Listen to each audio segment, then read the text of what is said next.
Imani Carter was 33 years old when her mother-in-law slapped her in front of 200 wedding guests. Patricia Whitfield's hand came down fast, right near the open bar, and the room went silent. "Learn your place," she hissed, "before you humiliate this family with your questions." She meant the prenup, the one Imani had flagged that very morning, before anyone bothered to explain why a new clause had appeared days before the ceremony. Devon stood 3 feet away. He said nothing. Patricia smiled at the guests like nothing had happened, smoothing her dress, already certain the matter was closed. She had no idea what she'd just confirmed. That night, going through her bag, Imani found a folder Patricia's assistant had left behind by mistake. Inside was the real reason for the slap.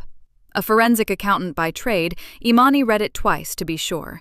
Then she closed the folder, set it down exactly where she'd found it, and said nothing at all. Patricia thought she'd silenced her. She had no idea she'd just handed her the evidence.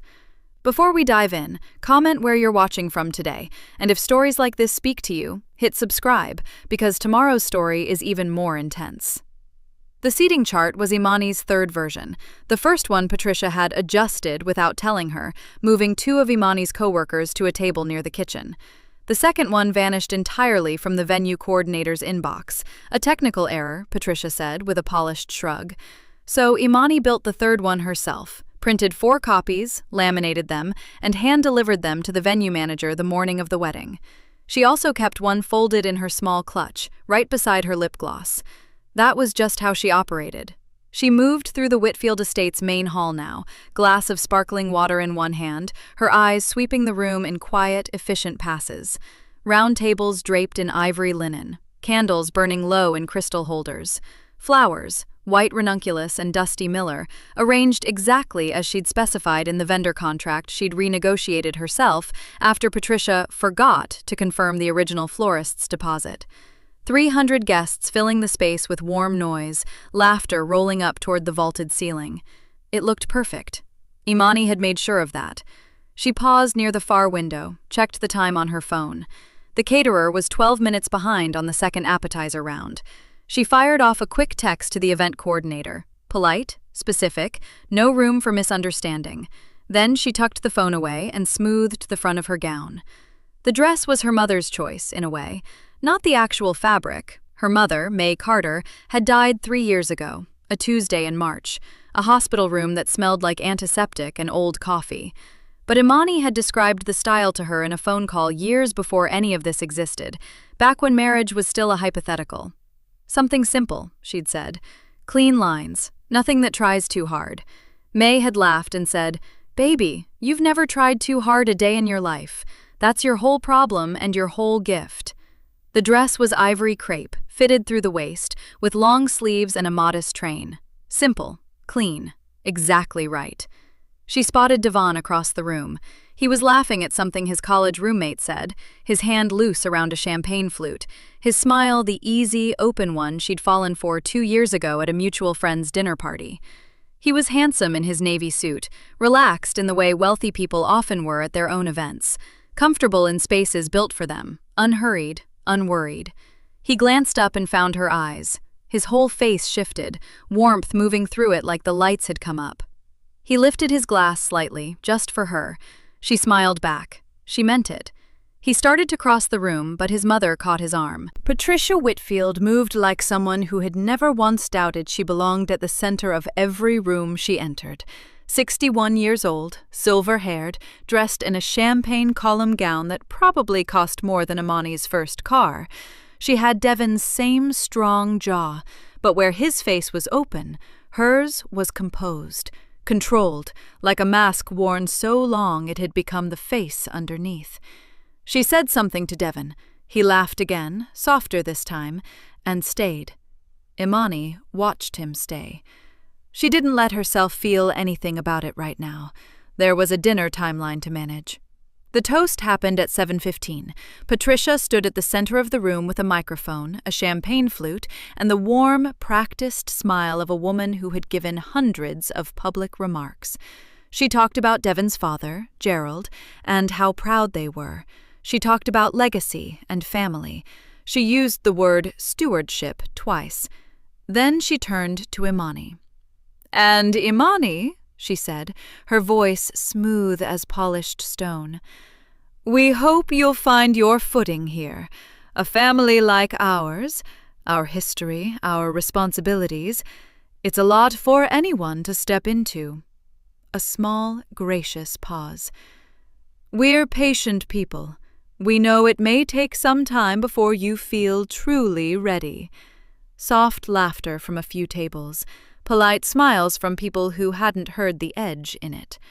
Imani held her glass and kept her expression pleasant, neutral. She was good at neutral.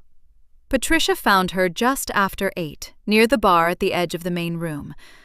"A private toast," Patricia said, touching Imani's elbow, steering her a half-step away from the nearest cluster of guests. "Just us." Her voice was warm, her eyes were not. "About those documents you were asking about this morning." Patricia kept her smile up, kept her voice low, carried it all off like easy conversation.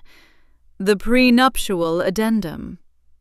"I just had a few questions about the trust clause," Imani said, calm, even. Patricia's hand moved fast.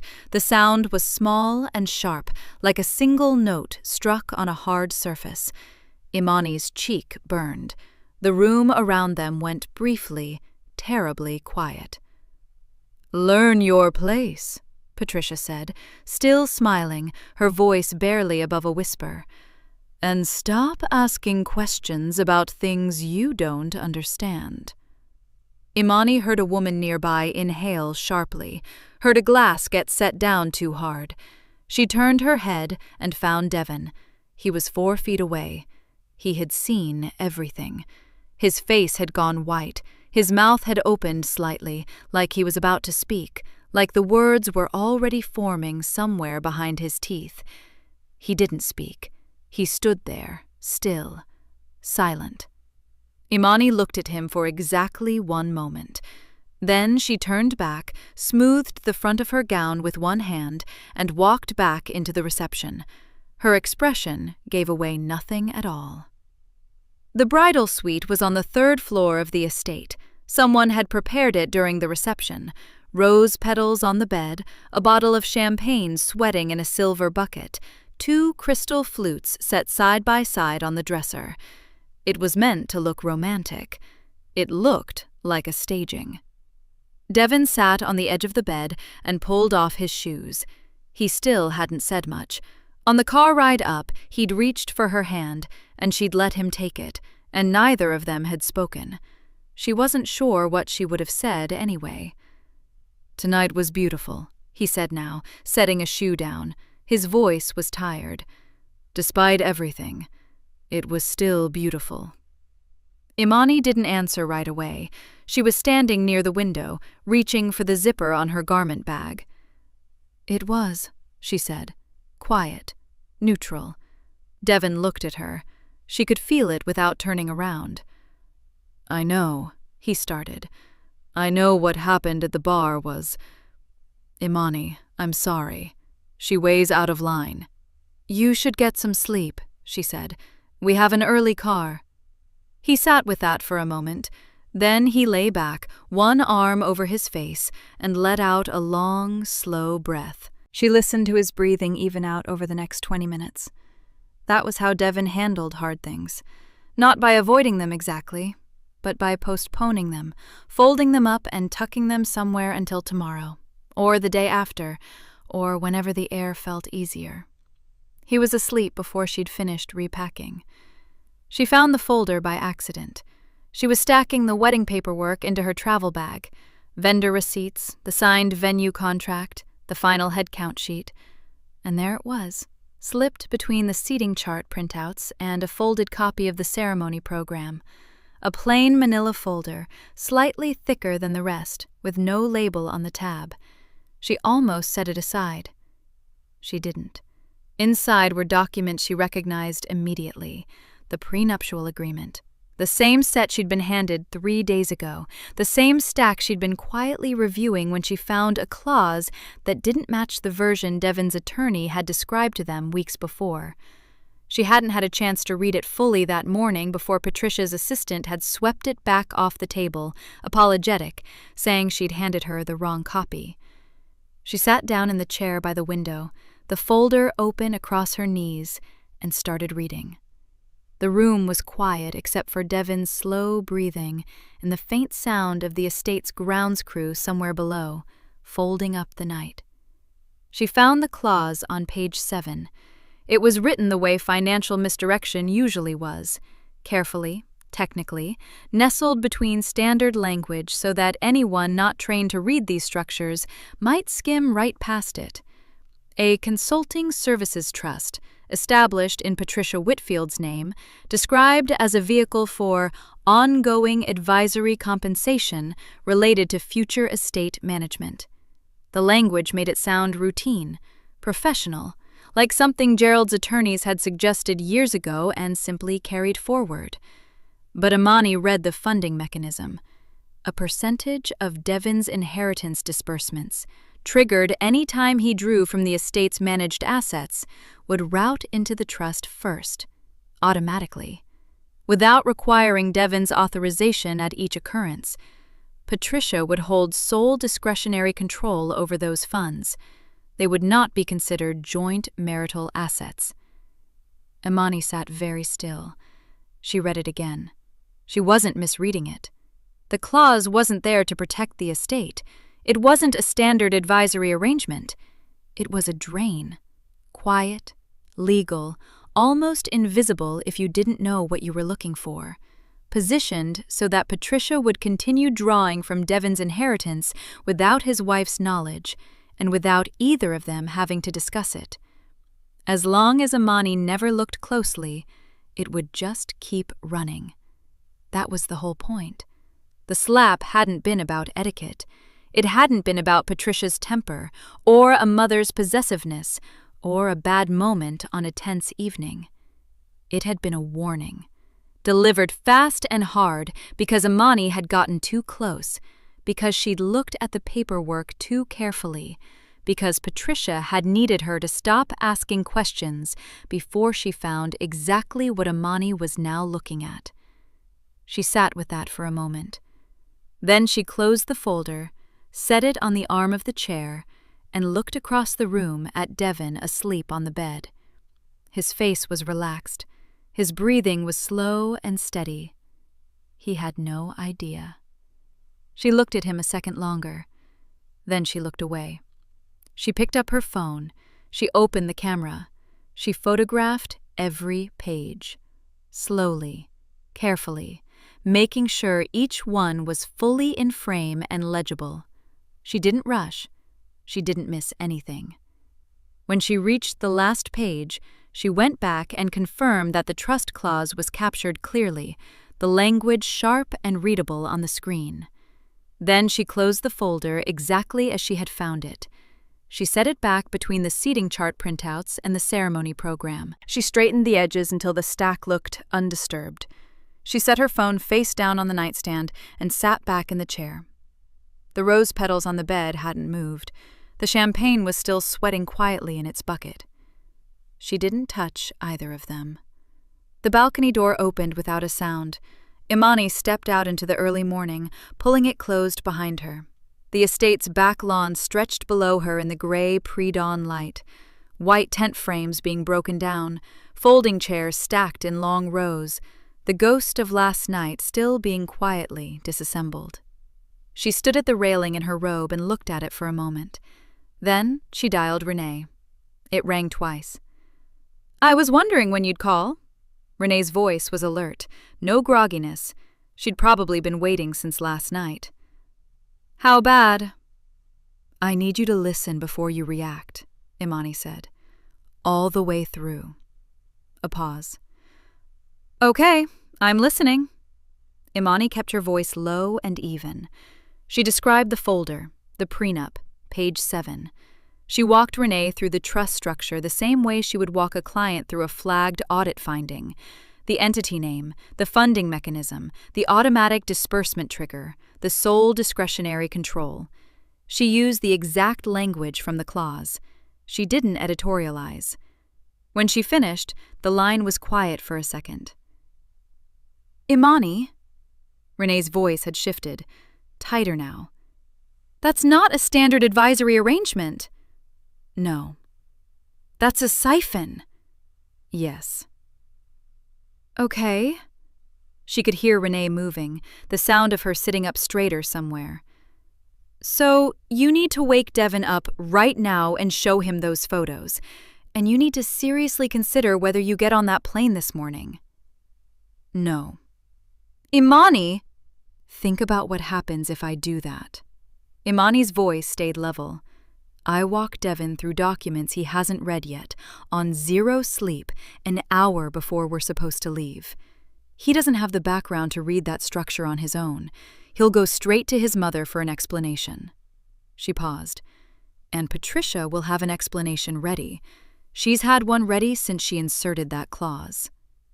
Renee was quiet. She'll say it's a standard estate planning arrangement, Imani continued. That it was Gerald's attorney's idea, that I misread the language, that a forensic accountant seeing fraud where there isn't any is exactly the kind of problem Devin should have thought about before marrying someone from… She stopped. She'll make it about me. My background, my professional habits, my inability to trust a family that's taken me in. She let that sit for a second. And Devin will be standing right there, exhausted and overwhelmed, and he'll want to believe her. Because it's easier.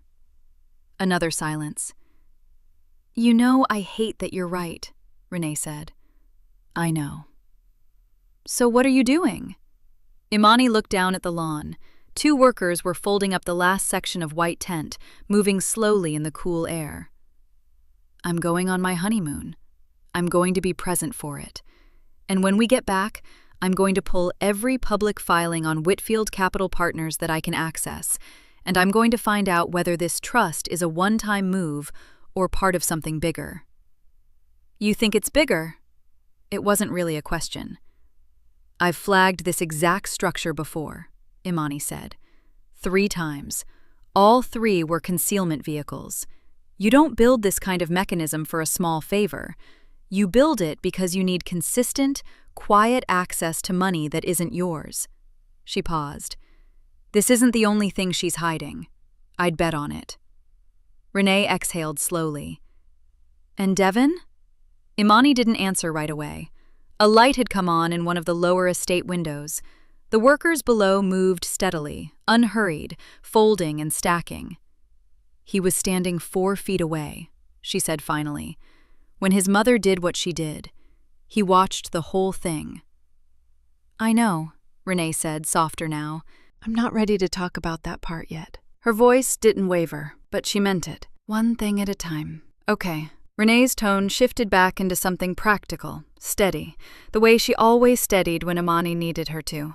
You start pulling the filings when you're back. You send me anything that touches on regulatory exposure, and I'll tell you what we're looking at from a legal angle. That's what I need. And you keep those photos somewhere she can't accidentally find them. Already moved them to a private cloud folder this morning. Renee made a short sound that was almost a laugh. Almost. Of course you did. They stayed on the line a moment longer without speaking. Below, the last tent section came down. Be careful, Renee said. I mean it. I will. Imani straightened, one hand on the railing. I'll call you when we land. She ended the call and stood there another moment, looking out at the cleared lawn, at the empty space where the reception had been just hours ago. Then she stepped back inside. Devin was still asleep, one arm stretched across her side of the bed. She sat down at the small writing desk in the corner, opened her laptop, and created a new folder. She typed the name carefully. Patricia. Then she closed it, closed the laptop, and set it in her bag. She glanced at her wedding ring. Then she got up to start packing. The bank's 14th floor was quiet at noon. Most of Imani's team went downstairs for lunch, the sandwich place on the corner or the Thai spot 2 blocks over. They'd stopped asking her to join them after the first few weeks. She wasn't unfriendly about it, she just usually had something to finish. Today, she had something to start. She pulled the door to her office closed, set a container of leftover rice on her desk, and opened her laptop. The Securities and Exchange Commission's public database loaded clean and fast. She typed Whitfield Capital Partners into the search field and leaned back in her chair while the results populated. 14 filings going back 11 years. She started with the most recent and worked backward, the way she always did. Present state first, then history to explain it. She ate while she read. The first thing she noticed was routine. Standard disclosures, asset summaries, nothing that jumped out. The kind of filing a mid-size wealth management firm produced when things were fine, or when things were being managed carefully enough to look fine. The second thing she noticed was a gap. A specific category of client trust account assets, reported consistently through year 7, quietly disappeared from the summary line in year 8. Not flagged, not footnoted, just gone, folded into a broader category labeled Operational Reserve Holdings. The language was vague in a way that specific language never was by accident. Imani set down her fork. She opened a second window and pulled the firm's state registration filings, which required slightly more detail on trust account separation. She compared the numbers side by side, the state filings against the SEC summaries, and found the discrepancy almost immediately. The client trust accounts hadn't disappeared. They'd been reclassified. The money was still there, still moving, but the paper trail had been reorganized so that it looked like operating capital instead of client-held funds, which meant someone had been pulling from accounts they had no legal right to touch and labeling the withdrawals as something else entirely. She sat very still. She'd seen this before. Not often, but enough to know exactly what it meant and exactly how it ended. Client funds used to cover operating losses were not a bookkeeping error. They were a compliance violation serious enough to trigger regulatory action, license suspension, and in the worst cases, criminal referral. She pulled up a spreadsheet and started building a timeline. By the time her lunch hour was up, she had documented 4 separate instances spanning 3 fiscal years. The pattern was consistent. Operating losses appeared in one quarter. The following quarter, client trust account totals dipped by a corresponding amount. Then the reclassification happened quietly in the filings, smoothing the line. Patricia had been doing this for at least 3 years, and based on the trajectory, the size of the losses, the pace of the withdrawals, the rate at which the firm's genuine revenue was shrinking, Whitfield Capital Partners had roughly 18 months before the gap became too large to paper over, before the whole structure collapsed under its own weight. Devin didn't know. Gerald didn't know. The clients whose money was being quietly borrowed to keep the lights on certainly didn't know. Imani saved the spreadsheet to the private folder, closed her browser, and ate the rest of her lunch cold. Devin was already home when she got there that evening. He was making pasta, moving comfortably around their kitchen in a way that still caught her off guard sometimes. The ease of him, the warmth. He asked about her day. She said it was fine. She set her bag down and sat at the kitchen counter and watched him move for a moment. Then she said, "I want to tell you something." He looked over his shoulder. "Yeah?" "Your mother hit me at the wedding." The wooden spoon stopped moving. He turned around slowly. His face went through several things at once. Confusion first, then something pained, then a careful settling, like he was choosing how to land. "What do you mean?" he said.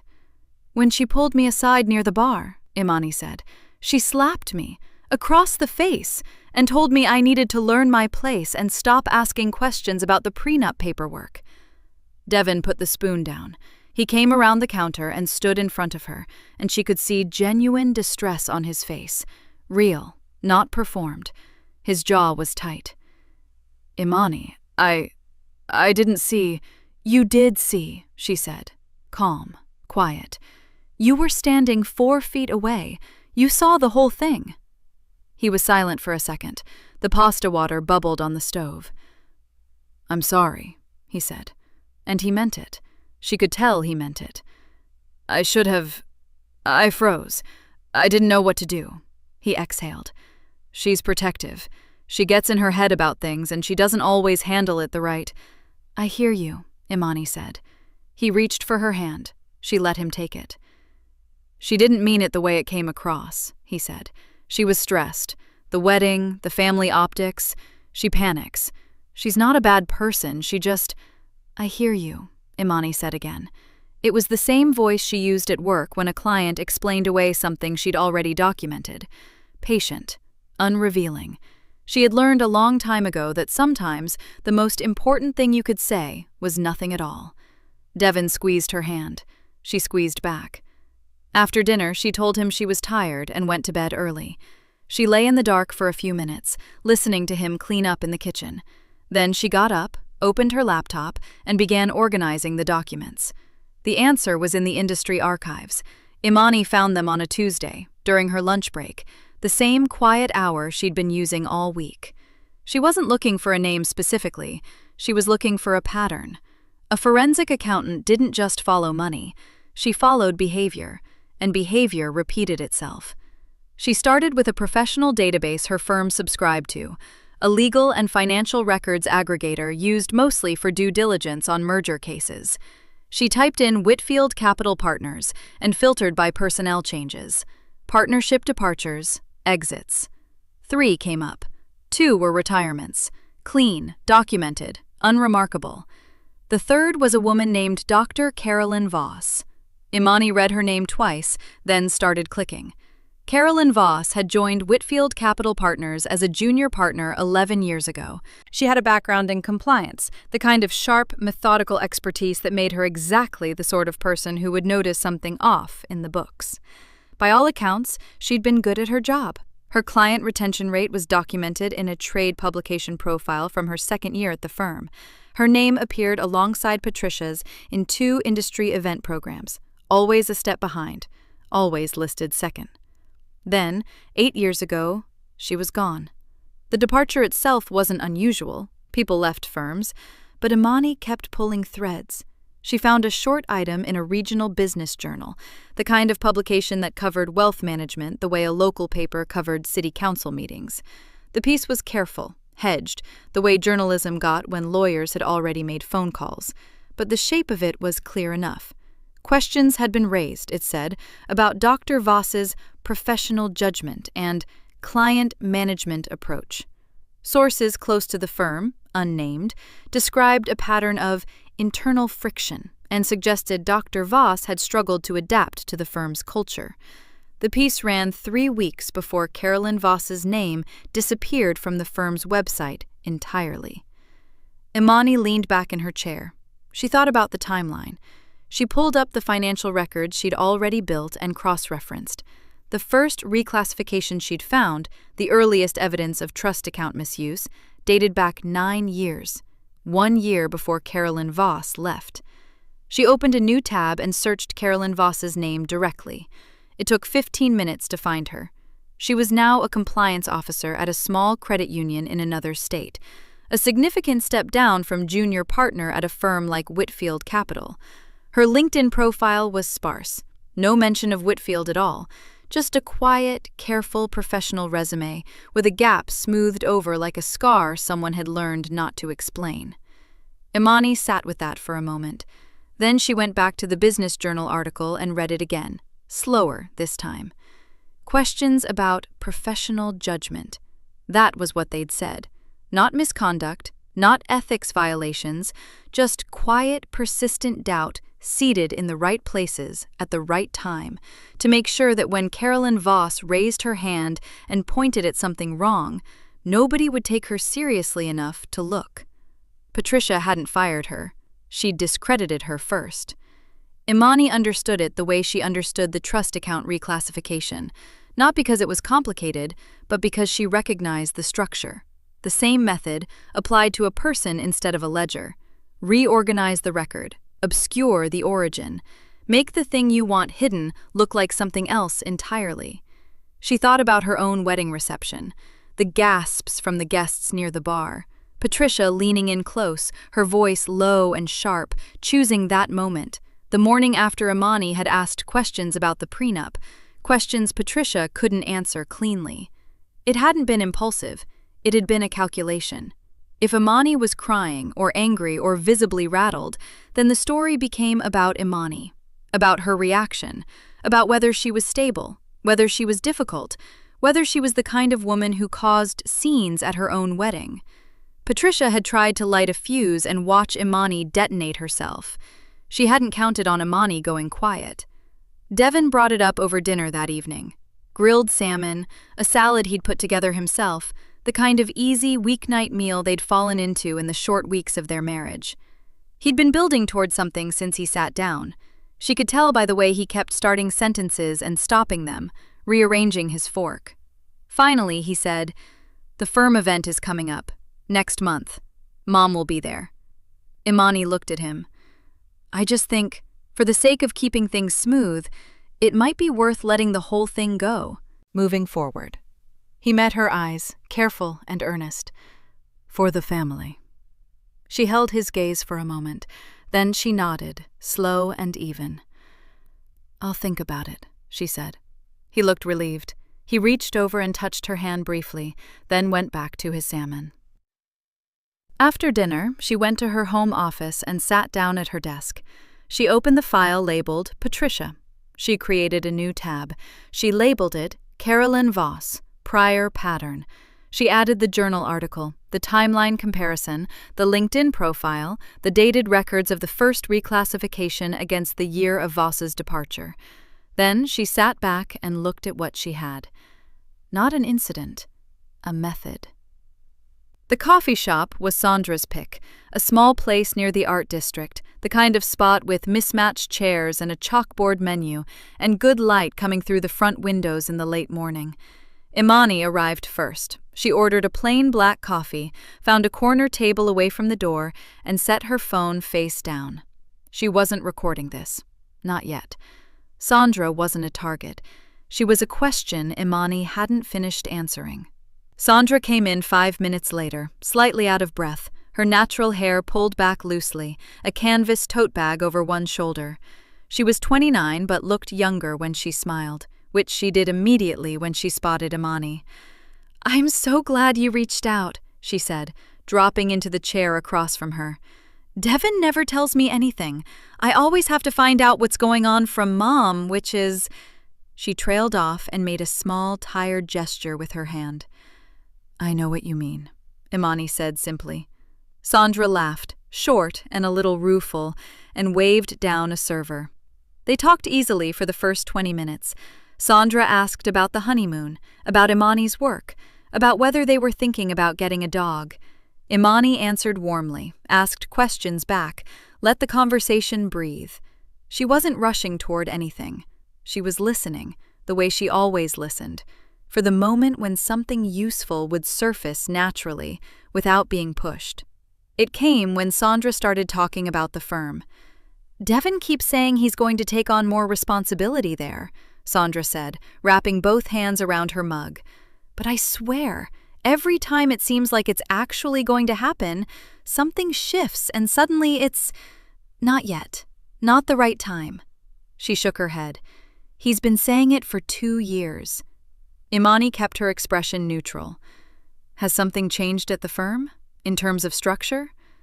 "Kind of," Sandra shrugged, like she was sharing something mildly interesting rather than significant. "Mom rewrote the succession charter a couple years ago. I think it was right after Gerald had that health scare. Devon was supposed to step into a real leadership role within a year, but after she rewrote it, the timeline just stretched out. Indefinitely, basically." She took a sip of her coffee. "Dad signed off on it without really looking closely. You know how he is." Imani nodded, her face calm, her mind already working. 2 years ago, right around the time Patricia had started restructuring the trust accounts in the ways Imani had documented. Not a coincidence. Not even close.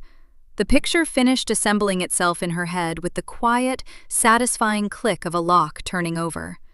Patricia had rewritten the succession charter to keep Devon at arm's length from operational control. Because the moment Devon stepped into real authority, he'd order an audit, standard procedure for any incoming principal. And an audit would mean forensic eyes inside Whitfield Capital's books. Possibly even Imani's eyes, now that she was Devon's wife and a senior forensic accountant. Patricia hadn't just been afraid of Imani. She'd been afraid of what Devon taking over would bring with him. She'd slowed down her own son's career to protect herself.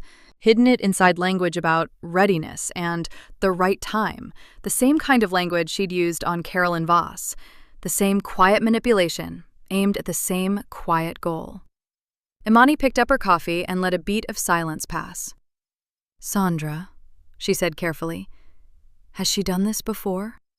With other people Devon or your father were close to?" Sandra's expression shifted. Not surprised, more like something she'd carried for a long time had just been named. "Yeah," she said. She turned her mug slowly in her hands. "She's done it with women mostly. Anyone she thought was pulling Devon's attention away from her, or threatening her position somehow." She paused. "There was a woman Dad was mentoring at the firm about 4 years ago. Really sharp. Patricia made her life very uncomfortable, very quietly, until she resigned." She looked up at Imani. "I didn't say anything then. I was younger. I told myself it wasn't my business." She set the mug down. "You're not the first person she's done this to," Sandra said. "But you might be the first one who's actually in a position to do something about it." Imani held her gaze for a moment. Then she nodded once, slowly. "Thank you for telling me," she said. Sandra looked like she wanted to say more, then didn't. She looked out the window instead. "Just whatever you're doing," she said quietly, "be careful." Imani didn't answer that directly. She just smiled, small and unhurried, and finished her coffee. She called Renee that same evening. No preamble. She sent the file first. The trust documents, the succession charter language Sandra had described, the Carolyn Voss timeline, the reclassified accounts. All of it, organized by tab, dated and sourced. Then she called. Renee picked up on the second ring. There was a pause as she opened the file. "Imani." Her voice was flat with the particular kind of disbelief that had nothing to do with doubt and everything to do with scale. "This is a lot." "I know." "The succession charter rewrite alone," Renee stopped. "If this language means what I think it means, she effectively locked Devon out of being able to authorize an independent audit without her co-signature." "That's what I thought," Imani said. "And the trust account reclassifications match the timeline exactly. To the quarter." Another silence. Imani could hear Renee scrolling, clicking, reading. "Okay," Renee said finally. "What do you need from me?" Imani leaned back in her chair. She looked at the open file on her screen, all of it laid out in clean, labeled rows. "I need you to tell me what this is worth in a room," she said. "Legally. What holds, what needs more documentation, and what a person with founder's authority could actually do with it if it landed in their hands." Renee was quiet for a second. "You're talking about Gerald." "I'm talking about building something that doesn't need emotion to be devastating," Imani said. "I want it to be airtight before anyone sees it." The invitation came by text. That was the first thing Imani noticed. Not a phone call, not even an email. A text, sent to Imani's personal number on a Tuesday morning, phrased with the kind of warmth that didn't quite reach the edges. "Imani, I've been thinking about us getting off on the wrong foot. Would love to have lunch, just the two of us. Thursday, 12:30, Maison Girard. My treat. Patricia." Imani read it once. Then she set her phone down on her desk, finished the column she was reviewing, and picked it up again. She typed back, "That sounds lovely. I'll be there." Then she went back to work. Maison Girard was the kind of restaurant that didn't put prices on the menu. The ceilings were high, the tablecloths were white and pressed flat, and everything, the flowers, the lighting, the way the host smiled, was designed to communicate that certain people simply belonged here, and others were guests of those people. Patricia was already seated when Imani arrived. She had chosen a table near the center of the room, not a quiet corner, a place where she could be seen. She was wearing a cream blazer and pearl earrings, her silver hair smooth and set. She looked like a woman who had never once been caught off guard in her life. She stood slightly as Imani approached, touching her arm in greeting, the way women do when they want to appear warm without committing to it. "You look wonderful," Patricia said. "Sit, sit."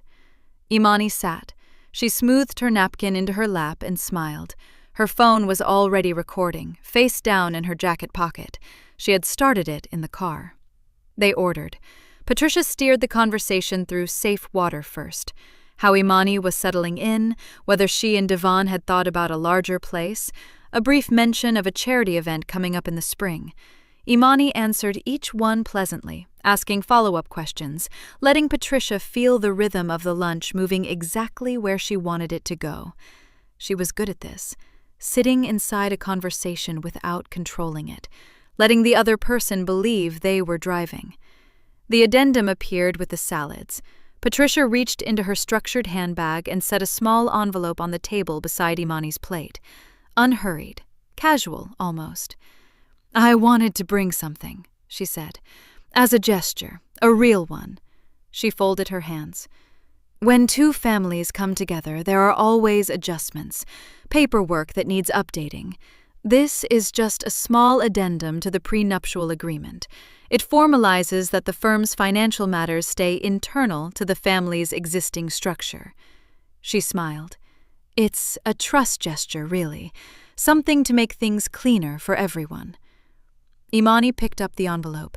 She opened it slowly, the way someone might if they were reading it carefully for the first time, without already knowing what it said. A clause that stripped Imani of any legal standing to question Whitfield Capital's finances, filed under the language of family unity. "I appreciate you explaining it," Imani said. Her voice was warm, easy. "I just want to make sure I understand it fully before I sign anything. You know how I am about documents." She laughed softly, self-deprecating, unthreatening. "Occupational habit." Patricia relaxed visibly. Her shoulders dropped half an inch. "Of course," she said. "That's completely reasonable. There's no rush." She believed it. Imani could see it. The quiet satisfaction of a woman who thought she was watching someone walk into a room she had already locked from the inside. The entrees arrived. Patricia poured more water. And then, because she was comfortable now, because the lunch was going exactly as she'd planned, she started to talk about the firm, the way people talk when they believe the other person in the room is not a threat. "The truth is, the last few years have required some creative management," she said, cutting her food precisely. "Cash flow and wealth management is never as simple as people imagine. There are quarters where we have to be flexible with where funds are sitting, borrowing from one account to balance another, short term. It's common practice." She said it lightly, like it was a footnote. "The important thing is that everything gets settled, and it does." Imani nodded slowly, her expression thoughtful, understanding. She lifted her water glass. "That makes sense," she said. Devon called her at 4:47 that afternoon. She knew before she answered that he'd already heard from Patricia. "Hey," he said. "So, my mom mentioned you two had lunch today." "We did," Imani said. She was at her desk, her jacket hanging on the back of her chair, her phone still containing everything she needed. "She said it went really well." A pause. I hope it didn't feel like pressure, whatever she brought up. I don't want things to get complicated between you two right now. She means well. She really does." Imani looked at the wall in front of her. "I know she does," she said. "I think she just needs to feel like things are stable," Devon said. "Like everyone's on the same page. You get that, right?" "I do," Imani said. A beat of silence passed between them, and Devon didn't ask how she felt about any of it. Didn't ask what Patricia had brought to the table, or whether Imani was okay, or what the lunch had actually been like from where she was sitting. He just needed to know things were calm. She told him they were, and she meant it, just not in the way he understood. After she hung up, she sat for a moment in the quiet of her office. No anger, no grief, just a clear, still recognition, the kind that arrives not with noise, but with the soft finality of something settling into place. She pulled up the file labeled Patricia and added a new tab. She titled it simply, Next Steps. She kept the invitation simple. "There's something important we need to discuss about the firm," she told Devon on Monday evening. "I'd like everyone there, you, your parents, Sandra, this weekend at the house." Devon looked up from his phone. "Everyone? What kind of something?" "The kind that affects all of you," Imani said. "I'll explain when we're together." He studied her face for a moment, searching for alarm or drama. He found neither, just Imani, calm and steady, the way she always was. "Okay," he said slowly. "I'll set it up." The Whitfield home sat behind a long private drive, the kind of house that had been decorated once, decades ago, and then simply maintained. Heavy drapes, oil paintings, furniture that communicated old money without trying to. The living room where they gathered that Saturday afternoon was large and quiet, pale winter light coming through tall windows. Gerald sat in his usual armchair near the fireplace. Devon stood near the window, arms loose at his sides. Sandra had taken a seat on the far end of the sofa, her hands wrapped around a mug she hadn't touched. Patricia sat with her back straight and her legs crossed, wearing a charcoal blazer, her expression already composed into something politely expectant, the face of a woman who had already decided nothing here could touch her. Imani set her leather portfolio on the coffee table and sat down across from them all. She didn't open it right away. "Thank you for making time," she said. Her voice was even, unhurried. "I'll keep this organized because there's quite a bit to cover." Patricia smiled, thin, practiced. "Of course, Imani. We're listening." Imani opened the portfolio. "I want to start with the prenuptial addendum Patricia brought to our lunch last week." She placed a clean, printed copy at the center of the table. "Specifically, the clause that would have removed my legal standing to question Whitfield Capital's finances. I didn't sign it. But I did read it carefully, and it pointed me toward some questions I'd already started asking." Gerald leaned forward slightly, his brow furrowed. Imani continued. "The firm is approximately 18 months from insolvency." She set down a second document, the cross-referenced filings organized by quarter. "This is based on public disclosures, which I've mapped against the firm's operating structure. The losses are real. What's also real is how they've been covered." She placed the third document beside the others. "Client trust accounts have been used to absorb operating shortfalls. Repeatedly. That's not creative cash flow management." She said the phrase quietly, without emphasis, letting it land on its own. "It's a compliance violation. A serious one." The room was very still. Gerald's eyes moved slowly across the page in front of him. Something shifted in his face. Not surprise exactly, more like confirmation. The look of a man who had told himself for years that the thing he suspected wasn't real, and was now watching someone hand him proof that it was. Patricia set her water glass down carefully. "Those documents are being read out of context," she said. Her voice was smooth. "The firm has navigated difficult periods before. What she's describing is standard treasury management between—" "This is the recording from our lunch," Imani said. She set her phone on the table and pressed play. Patricia's voice filled the room, clear and unhurried. "There are quarters where we have to be flexible with where funds are sitting, borrowing from one account to balance another, short term. It's common practice." Patricia's jaw tightened, just slightly, just enough. "That was a private conversation," she said. "It was taken completely out of context," Imani said. "Yes." She looked at her directly, without blinking. "I've heard that." She turned the page in her portfolio. "This is Margaret Osei," she said, placing a final document on the table. "She was a partner at Whitfield Capital 11 years ago. She was beginning to document financial irregularities inside the firm when she was pushed out, through a coordinated campaign questioning her professional competence. I have the correspondence." She set it beside the rest. "The pattern is identical. The only difference is she didn't have documentation this organized." Sandra had gone very still on the far end of the sofa. She was staring at the documents the way someone stares when they're not reading, but remembering. Devon hadn't moved from his spot by the window. His face had gone through several things in the past few minutes: confusion, discomfort, and finally, as the recording finished and the room went quiet, something that looked like anger. Slow anger. The kind that only arrives when there is absolutely no other direction left to go. "Mom," he said. Just that word, flat and hollow. Patricia didn't look at him. She was looking at the documents on the table, her hands folded in her lap, her composure still present, but thinner now, pressed flat like paper left in the rain.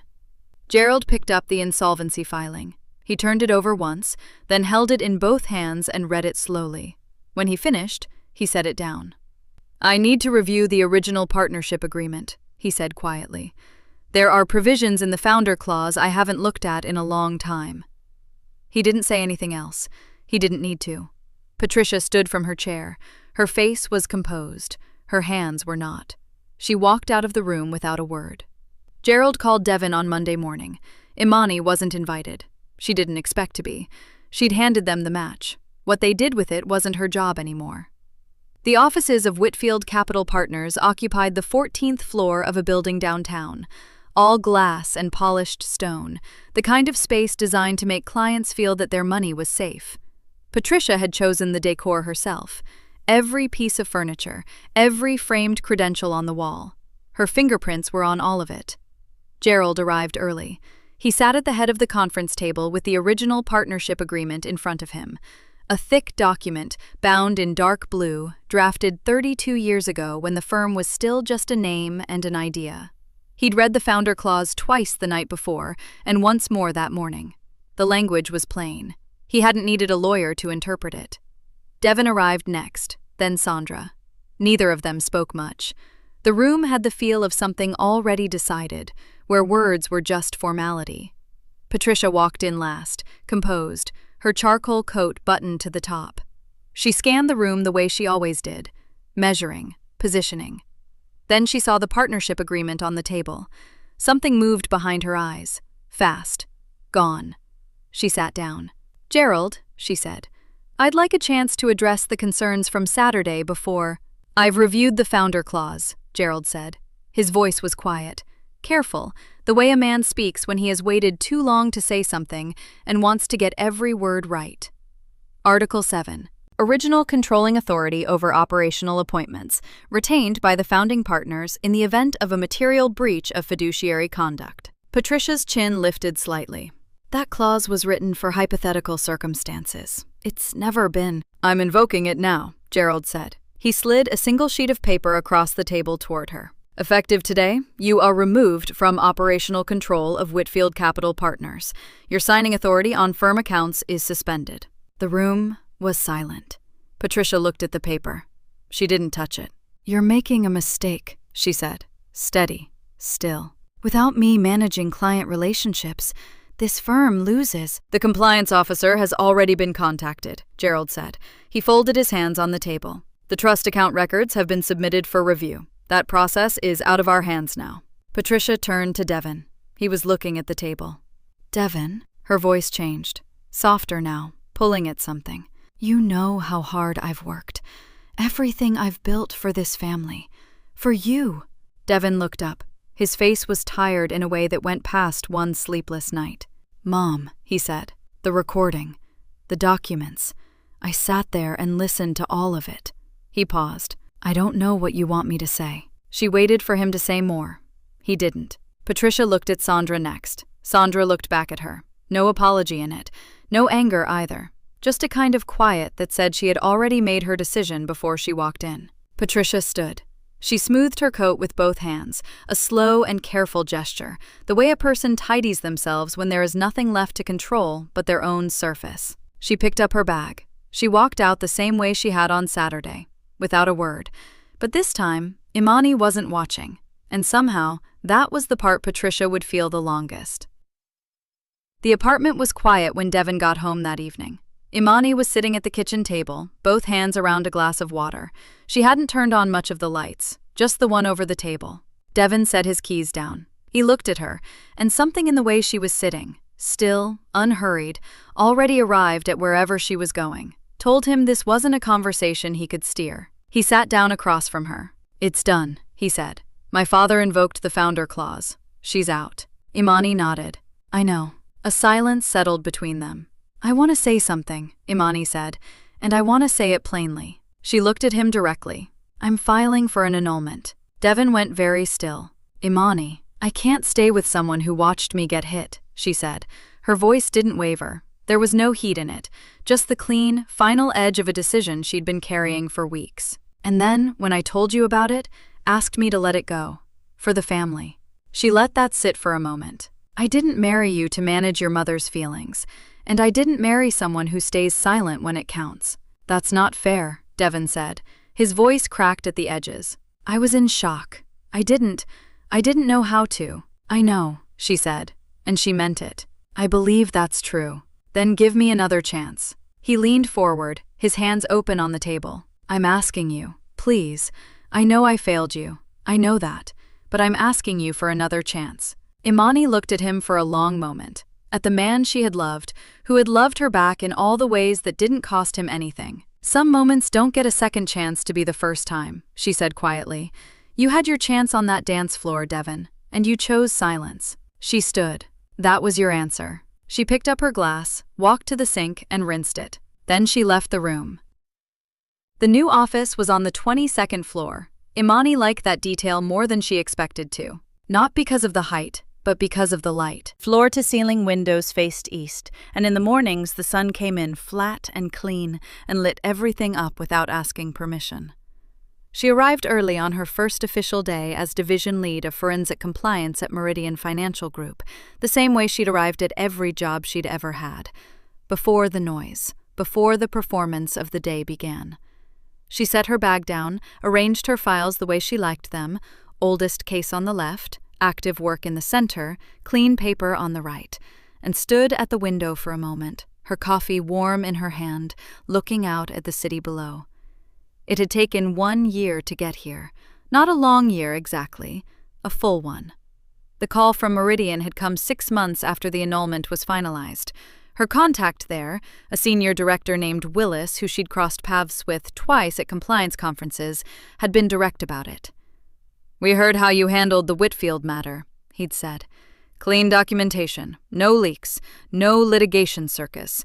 You built the whole case on your own and walked it to the right people." A pause. "That's not common." Imani had thanked him without over-explaining. She knew better than to fill silence with unnecessary words. What Willis didn't say, and didn't need to, was that there were 3 other candidates for the role, all of them with longer titles and louder names. Imani had known that going in. She'd also known that none of them had ever dismantled something the size of Patricia Whitfield's concealment structure without leaving a single fingerprint out of place. She got the job. Sandra had texted her that morning. "First day, I want a full report. Also, I'm buying dinner Friday. No arguments." Imani had smiled at her phone and typed back, "No arguments." They talked once a week now, sometimes more. It had started carefully. 2 women circling the wreckage of the same situation from different angles, figuring out what they owed each other. It had become something real. Sandra was running the internal culture initiative at Whitfield Capital now, a newly created role, Gerald's idea, though Sandra had done the work of defining it herself. She'd restructured 2 hiring pipelines, brought in an outside ethics consultant, and personally overseen the quiet removal of 3 long-standing policies that had always seemed neutral on paper and weren't. She called Imani when she hit walls. Imani listened, and sometimes asked the one question that helped Sandra find the answer she already had. "You showed me what it looks like to stop making yourself smaller," Sandra had told her once, a few months back. They were walking after dinner, the air cool and sharp. "I'd been doing it my whole life. I didn't even notice." Imani had looked at her. "You noticed," she said. "That's why you're doing something about it now." Sandra had gone quiet in the way people do when something lands exactly right. Patricia's name was off the letterhead. Imani knew this not because she tracked it, but because Gerald had mentioned it to Sandra. and Sandra had mentioned it to her without weight or ceremony, the way you report a fact that has already settled into the past. The regulatory review was ongoing. Not fast, the way these things never were, but thorough. Patricia had retained a lawyer. There had been no dramatic courtroom scene, no public spectacle, just the slow, grinding machinery of institutional accountability, doing what it does when someone finally hands it the right documents. Patricia had reached out to Devon twice in the past year, according to Sandra. Once to contest the operational removal, once for his birthday, a message he had not returned. She lived in the same house. Her name was still on the same accounts, but the architecture of her influence, the part she had spent 30 years building, the part that was supposed to outlast her, was gone. Devon had sent one message, 8 weeks after the annulment. I think about that night a lot. I know it's too late. I just wanted you to know I'm sorry. Imani had read it once. She'd sat with it for a moment, not with grief, not with satisfaction, just looked at it, the way she would look at a closed case file, something that was finished, something that had been handled correctly. She hadn't written back, not because she was angry, she wasn't, not anymore. She simply had nothing to say to him that would matter to either of them, and she had learned a long time ago not to reopen documents that were already complete. On a Thursday morning, 11 months into the new job, Imani stood at her bathroom mirror getting ready for work. She reached up without thinking, the way she had a few times in the past year, and touched her right cheek, the place where Patricia's hand had landed, the place she had smoothed over in a room full of gasping strangers and carried quietly all the way to its end. There was nothing there.